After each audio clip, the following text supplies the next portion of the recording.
was interviewed by the New York Times and it was not what I was expecting, so let's talk about it. Hey, I remember her. Pretty cool that she got interviewed by the New York Times. Let's see how it went. First of all, it's talking about having health anxiety, and I get that some people can struggle with this. And again, like, I take this one step at a time as to not overwhelm myself when I was first starting out on this journey. Where are you guys going? What journey are you on? Anyway, that's neither here nor there. But that's not all teenagers. Like, a lot of teenagers are benefiting from this diet. So we know that the potential trade-off of this diet is food anxiety. What is the benefit? What diet are we talking about? See, in order to make claims like I am helping X amount of people, you need to be able to quantify something, because it all goes back to that old saying, that which can be measured can be managed. If you can't measure it, you can't manage it. The biggest issue that I have with this article is that in this paragraph right here, it makes it seem like I'm giving out medical advice for people that have conditions on what they should be eating. I'm sorry, is this not one half of the 2 high school kids that just goes around and tell people our food is poisonous and everything is toxic? Anyway, whatever, maybe I got that wrong. And I told her so many times, like, I'm not a doctor, I'm not giving medical advice. I always say, like, hey, I'm not a professional yet, I haven't graduated yet, I'm not a doctor yet. Oh, you're not a doctor yet?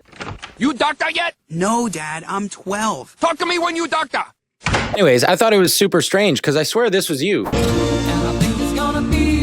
When you made this video, the tone of it makes it seem like you would one day aspire to become a doctor. But based on this video right here, it doesn't really feel like you want to become a doctor because you don't trust doctors. Is that true? I don't know. I feel a contradiction here. You know what I mean? And then she talked about my unproven connection between cereals and autism. And there are multiple studies done showing that food dyes are linked to hyperactivity in children. Like right here. Just to confirm, not a peer-reviewed study that you just showed. And second, to confirm, you know autism and hyperactivity or ADHD are not the same thing, right? This might be a little bit of a stretch, but does anyone actually come home from hospitals feeling really good? Yes, it is a stretch. Food is not great, but that's because hospitals are on a tight budget. And ordering food is kind of complicated in a hospital setting, but you wouldn't know that because you don't have any professional training in any industry of any kind. I do, and I've seen it firsthand, and it sucks. They do their best. That said, it could always improve. I agree. But yeah, the 3 times that I've been to a hospital in my life, I came back feeling better. Most notably, the day when I was diagnosed with diabetes. Now, before you say anything, I'm type 1 diabetic. I came out feeling fantastic relative to how I went in. And that's kind of always the goal of a hospital, is making you feel better than when you came in. I mean, the food that you're eating there is packed with seed oils and food dyes, especially Jell-O. It might have some coloring in it, but